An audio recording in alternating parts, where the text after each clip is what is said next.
आशीष गुरद्वान है। मैं government middle school मुक्ता से कार्यरत था 2024-25 में असरकारी मानदेय शिक्षक के रूप में। सर, हमारी समस्या ये हो रही है कि हमें कहीं भी हमारा फॉर्म नहीं लिया जा रहा है। शाला प्रबंधन समिति और स्कूल न्याय पंचायत हमें यह देकर दरकिनार कर दे रहे हैं कि आप लोगों का 16 तारीख तक फॉर्म जमा हो चुका है और हम वहां पर अपना पदस्थ ले चुके हैं, कार्य हम अपने पदस्थ कर चुके हैं। तो इस तहत हमारा वहां पर फॉर्म नहीं लिया जा रहा है। दूसरी, वहां पर के जो शाला प्रबंधन समिति है वो मनमानी कर रहे हैं मैडम सर, क्योंकि वहाँ पर अपने ही जो नवनियुक्त हैं उनको वहाँ पर वो अपना अटैच कर ले रहे हैं और हम मानदेय शिक्षकों को दरकिनार कर दे रहे हैं, जबकि नियमावली के तहत हम मानदेय शिक्षकों को वहाँ पर पदस्थ करने की प्रारूपता है, ऐसा नियम में निकला हुआ है, संज्ञान नियम में। लेकिन हमें पूरी तरीके से वहाँ से वांछनीय कर दे रहे हैं। हम जा रहे हैं कोरबा और पाली और कोरबा ब्लॉक पे मिडिल स्कूल हाई स्कूल की बहुत कम पद आई हुई हैं और हम कहीं दूसरे ब्लॉक पे जाते हैं कि पाली वाले अगर करतला जाते हैं या कोरबा जाते हैं, उस समय पे हमें बोल दिया जाता है कि आप पाली ब्लॉक से हो, आपका हम फॉर्म नहीं लेंगे। तो हमारे लिए बहुत बड़ी विडम्बना ये हो रही है कि हम फिर वहाँ पर हम अपना पद ग्रहण करें, जबकि हमारे पाली ब्लॉक पे 3 के 8 पद आए हुए हैं मिडिल स्कूल में और 16-17 पद आए हैं आपका प्राथमिक में, और जबकि पिछले सत्र में 223 समथिंग पदस्थ हुए थे प्राथमिक मिडिल हाई स्कूल करके। तो हम दूसरे ब्लॉक पे जाते हैं अपना फॉर्म भरने के लिए, तो वहाँ शाला प्रबंधन समिति हमें सीधा नकारा जवाब देता है कि हम आपका फॉर्म नहीं लेंगे, आप अपने ब्लॉक में जाकर फॉर्म भरिए। तो इस तहत हमारा मानदेय का जो नौकरी है वो सर खतरे पे है। और हम अभी वहाँ जिनको पदस्थ किया गया है कहाँ के लोग हैं, क्या वो उसी ब्लॉक के हैं? सर, वो उसी ब्लॉक के हैं और वहीं लोकल जो वहाँ कार्यरत लोकल जो वहाँ के लड़के हैं उन लोगों को पदस्थ कर दिया जा रहा है। क्या वो पहले भी थे? मौका नहीं दिया पहले भी थे वो? नहीं सर, नए नियुक्त हुए नए लोगों को नए नियुक्ति करते जा रहे हैं, अपने चयनित लोगों को, अपने जो यानी अपने खास रिश्तेदारों को चयनित करते जा रहे हैं, जिस तहत हम मानदेय शिक्षक जो पिछले सत्र में शिक्षा व्यवस्था सुदृढ़ की है यहाँ कोरबा ब्लॉक पे, उन सभी को यहाँ पर परेशानी झेलनी पड़ रही है। और हम अपने खुद के पद के लिए आज तड़पते हुए सर कलेक्टर से गुहार लगाने रोज नित्य नियमित इतनी दूर से हम आ रहे हैं। हमारी सर विडम्बना, हमारी परेशानियों को समझने और हल करने का हमारा पहले प्राथमिक शाला कदम जरिए गढ़ क्या शिकायत लेकर आज कलेक्टर परिसर आए हैं? सर, मैं मानदेय शिक्षक हूँ, हम लोग फॉर्म जमा कर रहे हैं तो ले नहीं रहे हैं, बोल रहे हैं कि आप लोग का विषय नहीं है, वापस भी कर दे रहे हैं। मेरा तो डिग्री का मजाक उड़ाएगा सर। हाई स्कूल प्राचार्य गढ़पुरा संकुल बोला गया है कि हम लोग फॉर्म को लेके चाय नाश्ता करेंगे, ज़्यादा से ज़्यादा गर्मी में हवा करेंगे, इसके बाद इसको रद्दी में फेंक देंगे।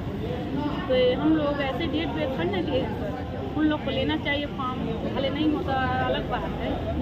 और मैं अपनी पंचायत में DLED में एक ही अभ्यर्थी हूँ और बाहर से वहाँ ले रहे हैं माध्यमिक शाला। तो कितने लोग हैं, लगभग कितने लोग हैं जो शिकायत करने आए हैं? हाँ, 22-25 लोग हैं सर। अब आप लोगों को संबंधित विषय आया है?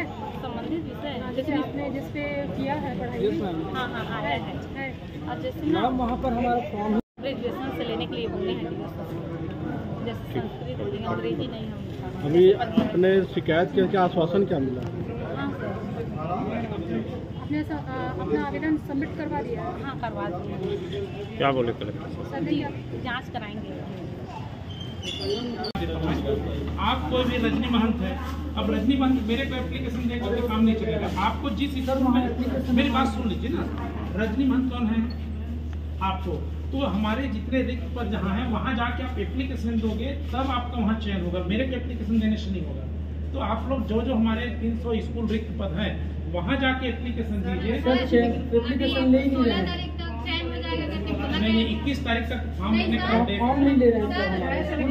मैं सभी BO को अभी आप लोग को मैं दिखा सकता हूँ, अभी आपके आवेदन को मैं भेज चुका हूँ। ये देखो, ये BO को मैं भेजा हूँ, BO संजय अग्रवाल, ये अभी ये आप ही का आवेदन है नहीं, क्या है ना, 5 BO को मैं दे नहीं, अब हम BO को बोल रहे हैं, BO आपकी व्यवस्था करेंगे। सर, इतने लोगों को जब आपका इतने लोगों को ये जो भी 30-35 है सबका मैं जगह का नाम नहीं फोन तो कर नहीं सकता। आप लोग अपना आवेदन दीजिए और BO को सूचित कीजिए, आपका आवेदन लिया जाएगा, आपका आवेदन लिया जाएगा। उसके बाद नियम में होगा तो चयन होगा। आवेदन ही जमा इससे ज्यादा स्पष्ट और क्या बोलूं भाई, जिसमें ये आप लोग पुराने जो होंगे, कब कितने लोग पुराने हैं? सर सभी तो आप लोगों को अब आप जहाँ थे वहाँ पद रिक्त नहीं है क्या? यहाँ क्यों नहीं है? तो आप लोग अब तय करके अलग अलग स्कूल में, जैसे मान लो ये सब कितने लोग हो आप लोग?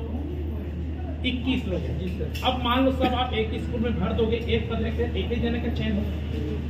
तो आप लोग तय कर लो, अलग अलग स्कूल में फॉर्म भरोगे तो ज्यादा को मौका मिलेगा। एक ही स्कूल में चयन करोगे तो आप में सबसे ज्यादा जो नंबर पाया होगा उसका होगा, बाकी के निरस्त हो जाएगा। आप स्पष्ट रूप से जैसे आपने बोला था, रूल्स क्या बताया गया आप लोगों को, करना क्या है?